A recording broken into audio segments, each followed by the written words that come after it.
وَإِنَّ اللَّهَ رَبِّي وَرَبُّكُمْ فَاعْبُدُوهُ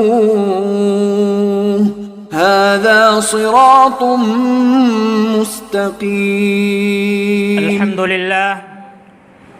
الحمد لله نحمده ونستعينه ونستغفره ونعوذ بالله من شرور أنفسنا ومن سيئات أعمالنا من يهده الله فلا مضل له ومن يضلل فلا هادي له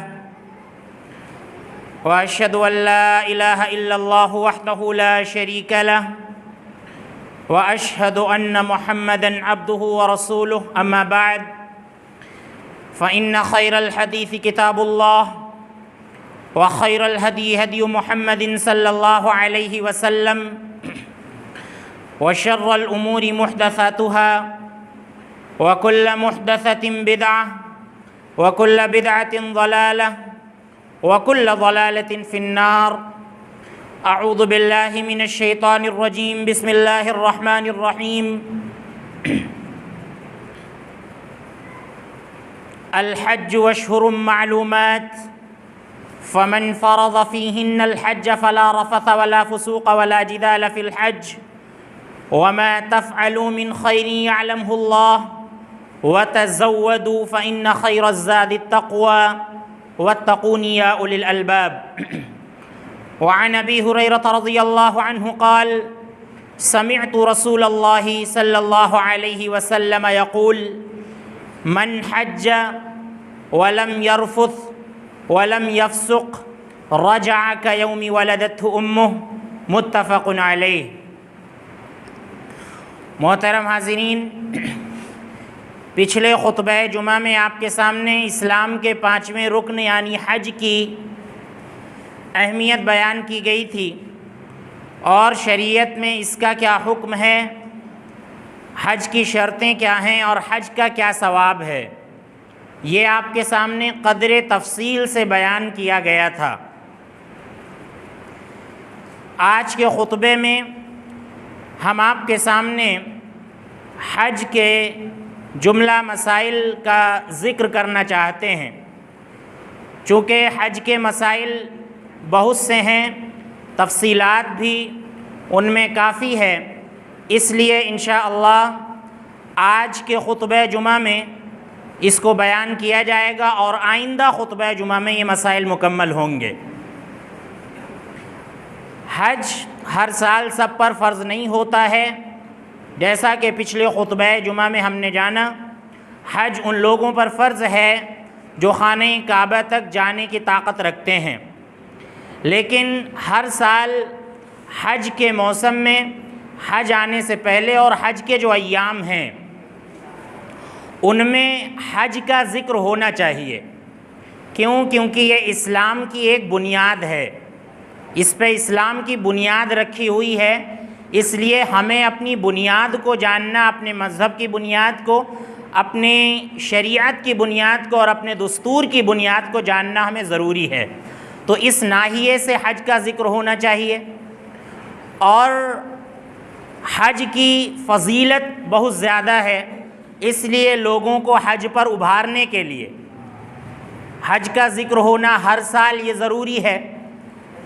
اور جو عازمین حج ہیں، جو حج کرنا چاہتے ہیں یا جن پر حج فرض ہو چکا ہے، ان کے لیے حج کے مسائل جاننا از حد ضروری ہے کہ وہ حج کرنے سے پہلے حج کے مسائل اچھی طرح سے جان لیں، تاکہ جو حج کے مناسک ہیں، حج کے جو ارکان ہیں، حج کے آداب ہیں، حج کی سنتیں ہیں، حج کے جو واجبات ہیں، ان میں کسی طرح کی کوئی کوتاہی اور کوئی غلطی نہ ہو.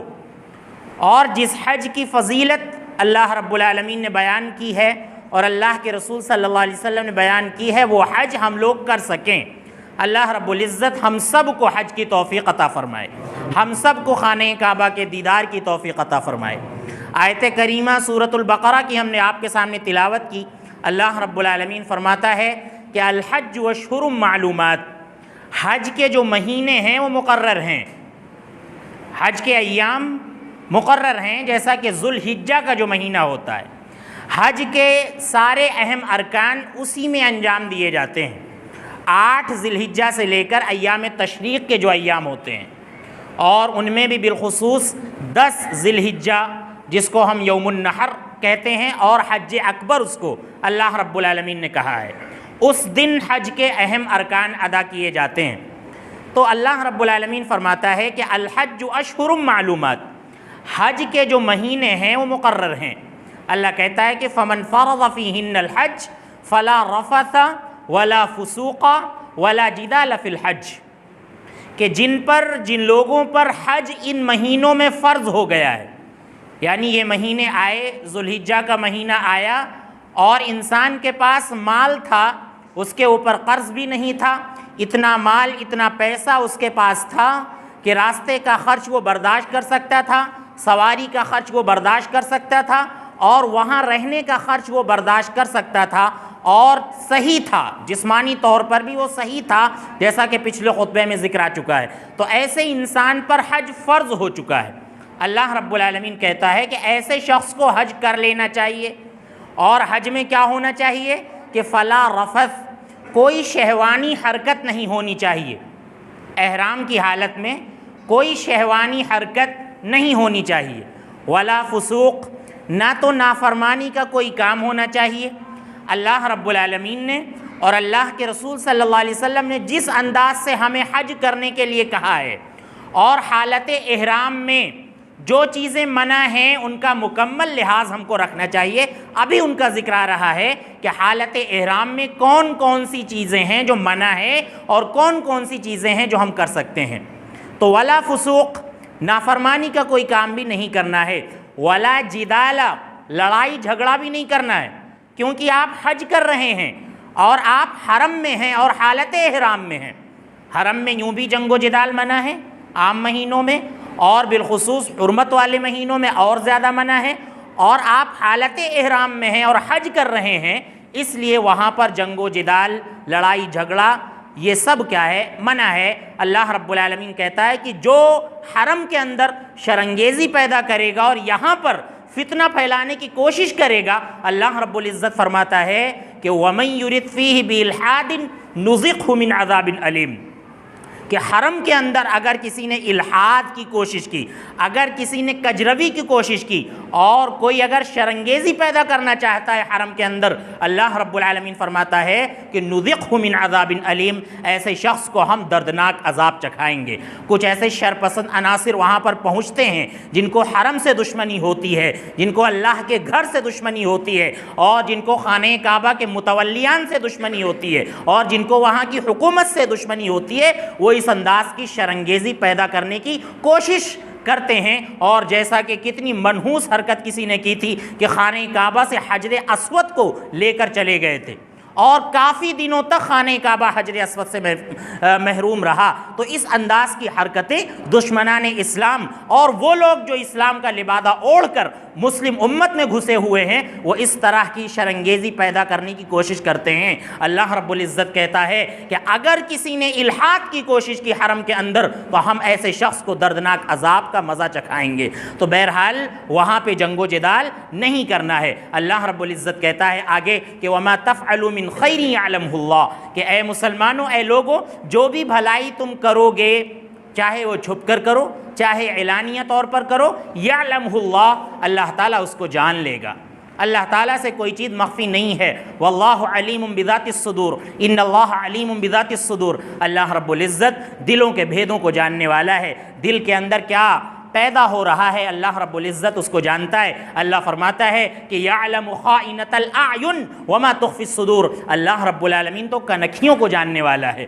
ہم اپنی آنکھوں سے کیا اشارہ کر رہے ہیں، اللہ رب العزت اس کو بھی جاننے والا ہے، اور دلوں کے اندر کیا چھپا ہوا ہے اللہ رب العزت اس کو بھی جاننے والا ہے۔ اللہ کہتا ہے وتزودوا فإن خیر الزاد التقوی، کہ تم توشہ اختیار کرو، تم آخرت کے لیے توشہ اختیار کرو، اپنے لیے اعمال اکٹھا کرو۔ اللہ کہتا ہے فإن خیر الزاد التقوی، یقیناً بہترین توشہ جو ہے وہ تقوی کا توشہ ہے۔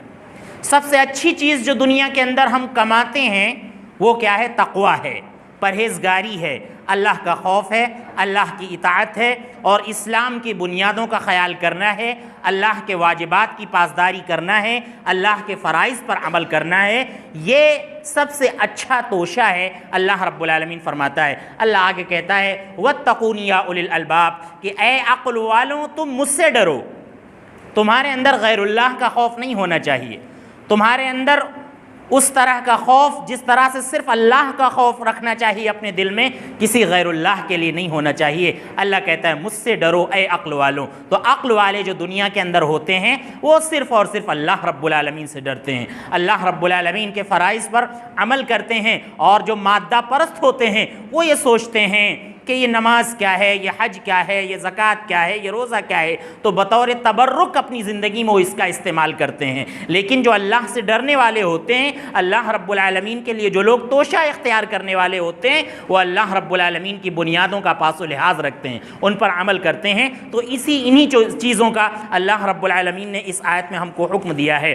تو آپ دیکھیے اب جو لوگ حج کرنے والے ہیں اور مکہ مکرمہ جا رہے ہیں، ان کے لیے کیا ہے، میقات سے احرام کا باندھنا کیا ہے، ضروری ہے۔ میقات کسے کہتے ہیں؟ احرام باندھنے کی جگہ یا احرام باندھنے کا آپ وقت کہہ لیں، اس کو کیا ہے، میقات کہتے ہیں۔ اور اللہ کے رسول صلی اللہ علیہ وسلم نے کچھ شہروں کی میقات مقرر کر دی ہے کہ یہ شہر والے یہاں سے احرام باندھیں گے۔ اللہ کے نبی صلی اللہ علیہ وسلم نے اس کو حدیث کے اندر مقرر کر دیا ہے۔ تو وہ میقات کیا ہیں ان کو جان لینا چاہیے کہ کہاں سے ہم کو احرام باندھنا ہے اور کہاں سے تلبیہ پکارنا ہے، لبیک اللہم لبیک جو ہم کہتے ہیں یہ کہاں سے ہم پکاریں گے، تو یہ ہم کو جان لینا چاہیے۔ تو آپ دیکھیے اللہ کے رسول صلی اللہ علیہ وسلم نے میقات مقرر کی ہے، تو وہ میقات کیا ہیں؟ تو مدینہ والوں کے لیے اللہ کے نبی صلی اللہ علیہ وسلم نے ذوالحلیفہ کو میقات مقرر کیا ہے کہ جو مدینے کے لوگ ہیں وہ ذوالحلیفہ سے احرام باندھیں گے۔ اور آپ نے اہل شام کے لیے جحفہ کو میقات مقرر کیا ہے کہ جو شام میں رہنے والے ہیں وہ کہاں سے احرام باندھیں گے، جحفہ سے احرام باندھیں گے۔ اور اسی طرح سے اہل نجد، جو نجد کے رہنے والے ہیں یا جن کا گزر نجد کی طرف سے ہو رہا ہے، تو یہ قرن منازل، جگہ کا نام ہے قرن منازل، یہاں سے احرام باندھیں گے۔ اور یمن والے، اہل یمن جو ہیں، یمن کے رہنے والے یا یمن سے جن لوگوں کا گزر ہو رہا ہے، یہ یلملم سے احرام باندھیں گے۔ اور اسی طرح سے بخاری کی روایت میں ہے، ماں عائشہ رضی اللہ عنہ کہتی ہیں کہ اہل عراق یعنی عراق میں رہنے والوں کے لیے اور عراق کی طرف سے آنے والوں کے لیے اللہ کے نبی صلی اللہ علیہ وسلم نے ذات عرق یہ میقات مقرر کی ہے۔ تو یہ میقات اللہ کے نبی صلی اللہ علیہ وسلم نے مقرر کی ہیں، لہذا ان شہروں میں جو لوگ رہتے ہیں ان کے لیے یہ میقات ہیں، یہاں سے یہ شہر والے احرام باندھیں گے۔ اب ان شہروں کے پاس سے آفاقی یعنی جو باہر رہنے والے ہیں، عرب کے باہر رہنے والے ان کو آفاقی بولتے ہیں، جیسے ہم ہندوستانی ہیں یا پاکستان کے لوگ ہیں یا اور ممالک کے جو لوگ ہیں یہ آفاقی ہوتے ہیں، ان کو آفاقی بولتے ہیں۔ اب ان لوگوں کا گزر ان میں سے کسی بھی شہر سے ہو رہا ہے تو وہاں سے یہ لوگ احرام باندھ لیں گے۔ جیسے ہم لوگ گئے ہیں مدینہ، ہماری فلائٹ گئی ہے مدینہ، تو مدینے والوں کی میقات کیا ہے، ذوالحلیفہ، تو ہم لوگ کہاں سے احرام باندھ لیں گے، ذوالحلیفہ سے احرام باندھ لیں گے۔ یا اسی طرح سے ہماری فلائٹ گئی ہے یمن، تو یمن والوں کی میقات کیا ہے، ہم یمن سے گزر رہے ہیں تو ان کی میقات کیا اللہ کے نبی صلی اللہ علیہ وسلم نے مقرر کی، یلملم، تو یلملم سے احرام باندھ لیں گے۔ تو یہ اللہ کے نبی صلی اللہ علیہ وسلم نے میقات مقرر کی ہے، ان کا ہم کو خیال کرنا چاہیے۔ ویسے آج کے زمانے میں بڑی سہولت ہو گئی ہے، ایک تو انتظامی ضرورت آپ کہہ لیجئے کہ ہوائی جہاز پر اعلان ہونے لگتا ہے کہ اب آپ کی میقات آنے والی ہے، آپ میقات سے گزرنے والے ہیں، اس لیے آپ احرام باندھ لیجئے، آپ احرام باندھ لیجئے۔ اور اس لیے بھیڑ بھاڑ زیادہ ہوتی ہے تو بہت سے لوگ کیا کرتے ہیں، ایئرپورٹ ہی پر احرام باندھ لیتے ہیں آج کل، کیونکہ وہاں پہ جب اعلان ہوتا ہے تو لوگ گھبرا جاتے ہیں، پریشان ہو جاتے ہیں، کوئی جو ہے واش روم کی طرف دوڑ رہا ہے احرام باندھنے کے لیے، کوئی پریشان ہو گیا کہ ہم کیسے باندھیں، تو اس لیے لوگ ایئرپورٹ ہی سے کیا کرتے ہیں، احرام باندھ لیتے ہیں، احرام پہن لیتے ہیں۔ تو بہرحال بہت آسان ہے، میقات کے بارے میں بتا دیا جاتا ہے کہ آپ کی میقات آنے والی ہے، لہذا میقات سے جب آپ کا گزر ہو تو احرام کی حالت میں ہو، یہ اس بات کا خیال کرنا چاہیے۔ اب احرام کیا ہے؟ تو احرام کیا ہے؟ احرام یہ ایک تو کپڑا ہوتا ہے، یہ دو کپڑے ہوتے ہیں، ایک تو نیچے کا ازار ہوتا ہے، ایک چادر ہوتی ہے جس کو نیچے کے ازار کے طور پر آپ استعمال کرتے ہیں، اور ایک اور چادر ہوتی ہے جس کو آپ اوپر ڈال لیتے ہیں، یہ احرام کا کپڑا ہے۔ اب احرام کا کپڑا جب آپ نے پہن لیا اور حج کی نیت آپ نے کر لی تو آپ کے اوپر بہت سی حلال چیزیں حرام ہو گئیں، ناجائز ہو گئیں۔ وہ کون سی چیزیں ہیں ان کا ذکر ابھی آپ کے سامنے آ رہا ہے۔ بہرحال جب آپ نے احرام پہن لیا ہے میقات سے تو آپ کو یہاں سے کیا ہے، تلبیہ پکارنا ہے، لبیک اللہم لبیک لبیک لا شریک لک لبیک ان الحمد والنعمت والملک لا شریک لک، کہ اے اللہ میں حاضر ہوں، اے اللہ میں حاضر ہوں، ان الحمد والنعمت والملک، کہ بے شک تمام احسانات اور تمام انعامات اور تمام طرح کی بادشاہت اے اللہ صرف اور صرف تیرے لیے ہے، لا شریک لک، اے اللہ تیرا کوئی شریک نہیں ہے۔ تو احرام باندھ کر ایک تو یہ تلبیہ پکارنا ہے، اور جب آپ نے احرام باندھا تو وہیں سے حج کی نیت ہو جانی چاہیے کہ آپ کون سا حج کر رہے ہیں، کیونکہ اللہ کے نبی صلی اللہ علیہ وسلم نے جب حج کیا تھا تو آپ صلی اللہ علیہ وسلم کے ساتھ 3 طرح کے عازمین حج تھے۔ حج 3 طرح کا ہوتا ہے، یہ بھی ہم کو جان لینا چاہیے۔ ایک ہوتا ہے حج تمتع۔ حج تمتع کا مطلب ہوتا ہے کہ حج کے مہینے میں آپ نے احرام باندھا، احرام باندھنے کے بعد آپ نے عمرہ کیا، عمرہ کرنے کے بعد آپ احرام کھول دیں گے، اس کے بعد آپ ساری چیزیں کر سکتے ہیں، ساری چیزیں آپ کے لیے حلال ہو گئیں، سب کچھ کر سکتے ہیں۔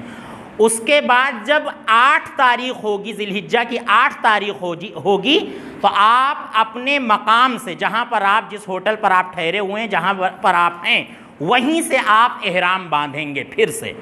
تو اس کو کہتے ہیں حج تمتع۔ حج تمتع اس کو اسی لیے کہتے ہیں، تمتع یا تمتع، تمتعن کا مطلب ہوتا ہے فائدہ اٹھانا، کیونکہ اس میں حاجی حج اور عمرے کے درمیان احرام کھول کر تھوڑا فائدہ اٹھا لیتا ہے، اس لیے اس کو کیا کہتے ہیں، حج تمتع کہتے ہیں۔ اور روایات سے معلوم ہوتا ہے کہ حج تمتع کرنا ہی کیا ہے، افضل ہے، اس لیے لوگ حج تمتع کی نیت کرتے ہیں احرام کے وقت۔ تو یہ پہلی قسم ہے حج کی، کیا ہے، حج تمتع۔ حج کی دوسری قسم ہے حج قران۔ قران کا مطلب ہوتا ہے ملانا، یعنی حاجی عمرہ کرنے کے بعد احرام نہیں کھولتا ہے، پھر جو ہے اسی احرام میں حج کرتا ہے، تو عمرے کو کس سے ملا دیتا ہے، حج سے ملا دیتا ہے، اسی لیے اس کو کہتے ہیں حج قران کہتے ہیں۔ اور ایک ہوتا ہے حج مفرد، اس کو حج افراد بھی کہتے ہیں۔ افراد مطلب ہوتا ہے ایک، افراد مطلب ہوتا ہے ایک۔ تو حج افراد میں یہ ہوتا ہے کہ حاجی صرف حج کرتا ہے، صرف حج کا احرام باندھتا ہے، اس میں عمرہ نہیں ہوتا ہے، صرف حج کا احرام باندھتا ہے، اسی لیے اس کو حج مفرد یا حج افراد کہتے ہیں۔ تو جب آپ نے احرام باندھا تو اسی وقت کون سا آپ حج کر رہے ہیں اس کی نیت ہو جانی چاہیے۔ تو یہ بات ہم کو سمجھ میں آ گئی، ایک تو احرام کا کپڑا ہم کو پہننا ہے، اور اسی طرح سے میقات سے ہم کو احرام باندھنا ہے، تلبیہ ہم کو پکارنا ہے میقات سے، اور اسی طرح سے نوع حج کی تعین ہونی چاہیے کہ 3 حجوں میں سے کون سا حج ہم کو کرنا ہے، کون سا حج ہم کر رہے ہیں، تو یہ ہو جانا چاہیے۔ اسی طرح سے آپ دیکھیے احرام کی ایک سنت یہ ہے، ترمذی کی روایت ہے کہ احرام باندھتے وقت آپ غسل کر لیں، غسل کر لیں۔ اب چونکہ اتنی بھیڑ بھاڑ ہوتی ہے، اب کہاں آپ احرام باندھتے وقت غسل کریں گے، اس لیے لوگ اپنے گھر ہی سے غسل وغیرہ کر کے تیار ہو کے چلتے ہیں۔ تو اس طرح سے اپنے گھر ہی سے غسل وغیرہ کر کے تیار ہو کر چلا جائے حاجی کے لیے، یہی مسنون ہے۔ اور آپ دیکھیے محرم کیا نہیں پہن سکتا، یعنی احرام باندھنے والا اور احرام کی نیت کرنے والا اور حج کی نیت کرنے والا کیا کیا چیزیں نہیں پہن سکتا؟ تو اللہ کے نبی صلی اللہ علیہ وسلم نے فرمایا کہ حاجی جو ہے سلا ہوا کرتا نہیں پہن سکتا، قمیص حاجی نہیں پہن سکتا، اسی طرح سے سر پر پگڑی نہیں باندھ سکتا، ٹوپی نہیں لگا سکتا، موزے نہیں پہن سکتا، موزے نہیں پہن سکتا۔ لیکن اللہ کے نبی صلی اللہ علیہ وسلم نے اجازت دی ہے کہ اگر کسی کے پاس جوتے نہ ہوں تو پھر وہ چمڑے کے موزے پہن سکتا ہے، لیکن ان کو کاٹ لے گا، ٹخنے سے نیچے سے ان کو کاٹ لے گا کہ اس کا ٹخنا بند نہ ہو۔ اللہ کے نبی صلی اللہ علیہ وسلم نے یہ اجازت دی ہے۔ اور اسی طرح سے عورت نقاب نہیں پہنے گی، برقع نہیں پہنے گی۔ اس سے مراد یہ نہیں کہ عورت وہاں پر بے پردہ گھومے گی، نہیں۔ ماں عائشہ رضی اللہ عنہ کہتی ہیں کہ ہم لوگ نقاب تو نہیں پہنے ہوئے تھے باقاعدہ، لیکن اگر نامحرم لوگ ہمارے سامنے سے گزرتے تھے تو ہم لوگ ان سے پردہ کرتے تھے۔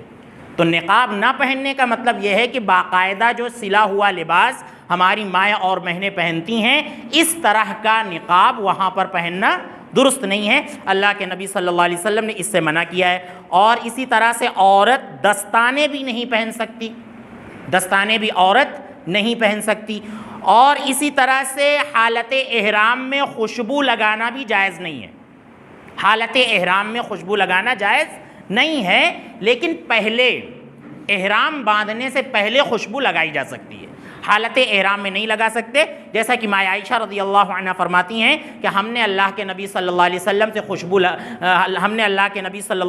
سے خوشبو لگائی تھی، لیکن احرام پہننے سے پہلے، احرام باندھنے سے پہلے ہم نے اللہ کے نبی صلی اللہ علیہ وسلم کی خوشبو لگائی تھی۔ اور اسی طرح سے احرام کی حالت میں شہوانی حرکت، جیسا کہ ذکر آیا آیت کریمہ میں، کوئی بھی شہوانی حرکت حالت احرام میں نہیں ہونی چاہیے، کسی بھی طرح کی بیوی سے شہوانی حرکت نہیں ہونی چاہیے، یا خود سے بھی کوئی شہوانی حرکت خاص طور سے حالت احرام میں نہیں کرنی چاہیے۔ ولا فسوق کا ذکر آیا کہ نافرمانی کا کوئی کام بھی حالت احرام میں نہیں کرنا چاہیے۔ ولا جدال، لڑائی جھگڑا بھی حالت احرام میں نہیں کرنا چاہیے۔ اسی طرح سے حالت احرام میں نکاح نہیں کر سکتا، انسان نکاح نہیں کر سکتا، منع ہے۔ کہ ہو سکتا ہے کہ کچھ رشتہ دار وہاں پر مل جائیں اور کوئی لڑکی آپ کو پسند آ جائے تو وہیں پہ نکاح کا پیغام بھیج دیں، نکاح کرنے لگیں، تو اللہ کے نبی صلی اللہ علیہ وسلم نے اس سے منع کیا ہے۔ وہاں پر نکاح نہیں ہو سکتا حالت احرام میں۔ نہ تو نکاح کوئی کرا سکتا ہے، یہ بھی جائز نہیں ہے کہ کوئی نکاح کرائے، حالت احرام میں نکاح کرانا بھی جائز اور درست نہیں ہے۔ ولا یخطب، اللہ کے نبی صلی اللہ علیہ وسلم فرمایا کہ نکاح کا پیغام بھیجنا بھی جائز نہیں ہے حالت احرام میں۔ تو اس سلسلے میں دیکھیں ایک روایت بھی ہے، حضرت ابن عباس رضی اللہ عنہ کا یہ گمان تھا، یہ وہم تھا کہ اللہ کے نبی صلی اللہ علیہ وسلم نے میمونہ رضی اللہ عنہا سے جو نکاح کیا تھا وہ احرام کی حالت میں کیا تھا، احرام کی حالت میں کیا تھا۔ لیکن تمام راویوں کا اور محدثین کا اس بات پر اتفاق ہے، صحابہ اکرام کا بھی، کہ یہ حضرت ابن عباس رضی اللہ عنہ کو وہم ہو گیا تھا، وہم ہو گیا تھا، ایک غلط فہمی ہو گئی تھی کہ اللہ کے نبی صلی اللہ علیہ وسلم نے میمونہ رضی اللہ عنہ سے نکاح حالت احرام میں کیا تھا، یہ ان کو غلط فہمی ہو گئی تھی۔ میمونہ رضی اللہ عنہ خود کہتی ہیں کہ ہم سے اللہ کے نبی صلی اللہ علیہ وسلم نے جب نکاح کیا تھا تو نحن حلالان بصرف، ہم دونوں لوگ حلال تھے مقام صرف میں، یہ نکاح مقام صرف میں ہوا تھا اور ہم دونوں حلال تھے، احرام کی حالت میں نہیں تھے۔ تو عربی کی کہاوت ہے کہ صاحب البیت ادری بما فی، گھر والا بہترین جانتا ہے، اچھے انداز میں جانتا ہے کہ گھر میں کیا ہے۔ تو میمونہ صاحب معاملہ ہیں تو یہ زیادہ اچھے انداز میں بیان کریں گی۔ تو میمونہ رضی اللہ عنہ خود کہتی ہیں کہ اللہ کے نبی صلی اللہ علیہ وسلم نے مجھ سے نکاح کیا تو ہم دونوں حلال تھے۔ تو پتہ یہ چلا کہ حالت احرام میں نکاح کرنا، نکاح کرانا اور نکاح کا پیغام بھیجنا یہ جائز اور درست نہیں ہے۔ اسی طرح سے شکار کرنا بھی یہ جائز اور درست نہیں ہے، شکار کو قتل کرنا یہ بھی جائز اور درست نہیں ہے حالت احرام میں۔ اور اگر محرم نے شکار کیا ہے تو اس کو کھانا بھی جائز نہیں ہے، اس کو کھایا بھی نہیں جا سکتا ہے۔ اگر اسی کے لیے شکار کیا گیا ہے تو اس کو کھایا بھی نہیں جا سکتا ہے۔ ہاں ایک شرط پر کھایا جا سکتا ہے کہ کسی ایسے انسان نے شکار کیا ہے جو حلال تھا، یعنی احرام کی حالت میں نہیں تھا، اس نے شکار کیا اور حاجی کو کھلانے کی نیت سے نہیں کیا تو وہ گوشت کھایا جا سکتا ہے، لیکن اگر حالت احرام میں کسی نے شکار کیا ہے تو کھانا جائز اور درست نہیں ہے۔ اور اسی طرح سے اگر حاجی کے لیے شکار کیا گیا ہے، محرم کے لیے شکار کیا گیا ہے، اس نیت سے اگر شکار کیا گیا ہے تو اس کو بھی کھانا جائز اور درست نہیں ہے۔ اور اللہ رب العالمین فرماتا ہے کہ اگر کسی نے احرام کی حالت میں شکار کر لیا تو فَمِثْلُ مَا قَتَلَ مِنَ النَّعَمِ، تو اس کو اسی کے برابر فدیہ دینا ہوگا۔ جو جانور اس نے شکار کیا ہے اسی جانور کے برابر ایک جانور فدیے میں دینا ہوگا۔ اور اللہ نے یہ بھی ذکر کیا ہے کہ یحکم بہ ذوی عدل منکم، اس کا فیصلہ دو عادل لوگ کریں گے کہ اس کے برابر کا کون سا جانور ہے، اس کا فیصلہ دو عادل لوگ کریں گے۔ تو اگر کسی نے شکار کر لیا ہے تو وہاں پر ایک جانور اسی شکار کے برابر جو اس نے شکار کیا ہے اس کو کیا ہے، فدیے میں دینا ہوگا۔ اور اسی طرح سے آپ دیکھیے حالت احرام میں حرم کے اندر کوئی درخت بھی آپ نہیں کاٹ سکتے، کوئی پتا بھی آپ نہیں اکھاڑ سکتے، کوئی چھوٹا درخت بھی آپ نہیں اکھاڑ سکتے۔ اللہ کے نبی صلی اللہ علیہ وسلم نے منع فرمایا ہے۔ اذخر گھاس کے علاوہ ایک گھاس ہوتی ہے اذخر، اللہ کے نبی صلی اللہ علیہ وسلم نے جب اس کو حرام کیا تھا کہ مکے کے اندر اس طرح سے کوئی درخت اکھاڑنا جائز اور درست نہیں ہے، تو حضرت ابن عباس رضی اللہ عنہ بول پڑے کہ اے نبی صلی اللہ علیہ وسلم آپ اذخر گھاس کی اجازت دے دیجئے، کیونکہ ہمارے گھروں میں اس کی بڑی ضرورت پڑتی ہے، اور اذخر گھاس جو ہے یہ کاریگر بہت استعمال کرتے ہیں اور بھی موقعوں پر اس کی ضرورت پڑتی ہے۔ تو اللہ کے نبی صلی اللہ علیہ وسلم نے فرمایا الا الاذخر، ٹھیک ہے چلو اذخر گھاس اکھاڑی جا سکتی ہے ضرورت کے لیے، ورنہ اور درخت نہیں اکھاڑے جا سکتے ہیں حرم کے اندر۔ اور اسی طرح سے اللہ کے نبی صلی اللہ علیہ وسلم نے جانوروں کو قتل کرنے سے وہاں پر منع فرمایا، لیکن موذی جانوروں کو قتل کیا جا سکتا ہے۔ اللہ کے نبی صلی اللہ علیہ وسلم نے فرمایا کہ جو جانور نقصان پہنچاتے ہیں، آپ کو کاٹ سکتے ہیں یا کسی اور طرح کا نقصان پہنچاتے ہیں، آپ کے سر پر ٹوٹ مار سکتے ہیں یا کسی طرح کی آپ کو ایذا دے سکتے ہیں، اللہ کے نبی صلی اللہ علیہ وسلم نے فرمایا کہ ان کو قتل کرنا، ان کو مارنا جائز اور درست ہے۔ اللہ کے نبی صلی اللہ علیہ وسلم فرماتے ہیں کہ خمس فواسق یقتلن فی الحل والحرم، 5 موذی جانور ایسے ہیں جن کو حرم میں بھی مارنا جائز ہے اور حل میں بھی مارنا جائز ہے۔ حرم میں ہیں تب بھی ان کو مار سکتے ہیں، حل میں یعنی ہمارے گھر میں یا ہندوستان میں یا کسی اور ملک میں اگر وہ جانور ہیں تو ان کو مارا جا سکتا ہے۔ کوا ہے، چیل ہے، بچھو ہے، چوہیا ہے اور کاٹنے والا کتا، اللہ کے نبی صلی اللہ علیہ وسلم نے فرمایا کہ ان کو مارا جا سکتا ہے۔ اب دیکھیں 5 جانوروں کا آپ نے ذکر کیا، اس کا یہ مطلب ہرگز نہیں کہ ان 5 کے علاوہ کسی اور کو نہیں مار سکتے ہیں، ان 5 کو آپ نے ذکر کر دیا ہے بطور مثال۔ اب ان سے زیادہ کوئی خطرناک جانور ہے تو اس کو تو بدرجہ اولا آپ مار سکتے ہیں، قتل کر سکتے ہیں۔ یہ اللہ کے نبی صلی اللہ علیہ وسلم بطور مثال 5 کا ذکر کر دیا ہے، لہذا ان باتوں کا بھی خیال کرنا چاہیے۔ جانوروں کو ہم نہیں مار سکتے ہیں، لیکن یہ 5 جانور جو ایذا دیتے ہیں، آپ کو نقصان پہنچا سکتے ہیں، اللہ کے نبی صلی اللہ علیہ وسلم نے ان کو مارنے کی اجازت دی ہے۔ اسی طرح سے آپ دیکھیں بعض مباح کام ہیں جو حالت احرام میں آپ کر سکتے ہیں۔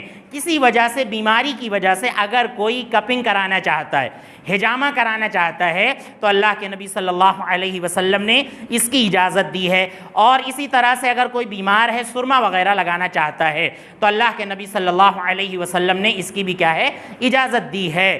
تو یہ کام جو ہے حج کی حالت میں، احرام کی حالت میں کیے جا سکتے ہیں۔ بہرحال جو بھی کام ممنوع ہیں جن کا ذکر آپ کے سامنے کیا گیا ان کو آپ کو یاد رکھنا چاہیے اور حالت احرام میں ان کاموں سے ہمیں بچنا چاہیے۔ تو یہ حج کا سمجھ لیجئے آدھا طریقہ آپ کے سامنے آ گیا کہ حج کا احرام آپ کو کہاں سے باندھنا ہے، حج کی کتنی قسمیں ہیں، اس کا ذکر آپ کے سامنے آ گیا۔ احرام میں کیا کیا پہننا ہے آپ کو، اس کا ذکر آپ کے سامنے آ گیا۔ احرام باندھنے کے بعد، احرام پہننے کے بعد، حج کی نیت کرنے کے بعد کیا کیا چیزیں آپ پر حرام ہو جاتی ہیں، کون کون سی چیزیں احرام باندھنے والے کے لیے ممنوع ہیں، ان چیزوں کا ذکر آپ کے سامنے آ گیا۔ اب اگر زندگی رہی تو انشاءاللہ حج کے جو مناسک ہیں، حج کے جو ارکان ہیں، جو سنتیں ہیں، جو آداب ہیں، جن کی شروعات 8 ذی الحجہ سے میدان منا سے ہوتی ہے، منا کے میدان سے ہوتی ہے، اور یہ شروع رہتی ہے، اور اس کے بعد جا کر 13 کو ایام تشریق میں یہ سارے کام ہوتے ہیں۔ 9 کو جو ہے عرفہ میں ٹھہرا جاتا ہے، اس کے بعد مزدلفہ لوگ جاتے ہیں، اس کے بعد پھر منا آتے ہیں، اور رمی جمرات ہے، سعی ہے، اور اسی طرح سے اور بھی جو آداب ہیں ان کا ذکر انشاءاللہ آئندہ خطبات میں مکمل انداز میں آئے گا۔ اللہ رب العزت ہمیں ان باتوں کو سمجھنے کی اور ان پر عمل کرنے کی توفیق عطا فرمائے۔ اللہ رب العالمین ہمیں حج کے سنن اور واجبات کا خیال کر کے حج کرنے کی توفیق عطا فرمائے۔ اللہ رب العزت ہمیں سنت کے مطابق تمام کام کرنے کی توفیق عطا فرمائے۔ اے اللہ تو ہمیں اس بات کی توفیق دے اور اس بات کی طاقت دے کہ ہم تیرے گھر کا دیدار کر سکیں، تیرے گھر کی زیارت کر سکیں۔ اے اللہ جن بھائیوں نے دعا کی گزارش کی ہے ان کی تمام جائز تمناؤں کو قبول فرما، اگر وہ بیمار ہیں تو انہیں شفائے کاملہ عاجلہ عطا فرما۔ ہمارے بعض بھائیوں نے خصوصی دعا کی گزارش کی ہے، ان کے بعض دوست ہیں وہ بیمار ہیں، آپ اللہ سے دعا کریں کہ اللہ تعالیٰ ان کے دوستوں کو شفائے کاملہ عاجلہ عطا فرمائے اور ان کے حق میں اللہ جزائے خیر عطا فرمائے۔ اے اللہ ہم پر رحم فرما، اے اللہ تمام مسلمانان عالم پر رحم فرما، اے اللہ ہمارے والدین پر رحم فرما، اے اللہ بوڑھے لوگوں پر رحم فرما، اے اللہ ہم پر باران رحمت کا نزول فرما، اے اللہ جب تک ہمیں اس دنیا میں رکھ ایمان کی حالت میں رکھ، جب ہمارا خاتمہ ہو ایمان کی حالت میں ہو۔ آمین۔ وآخر دعوانا ان الحمد للہ رب العالمین۔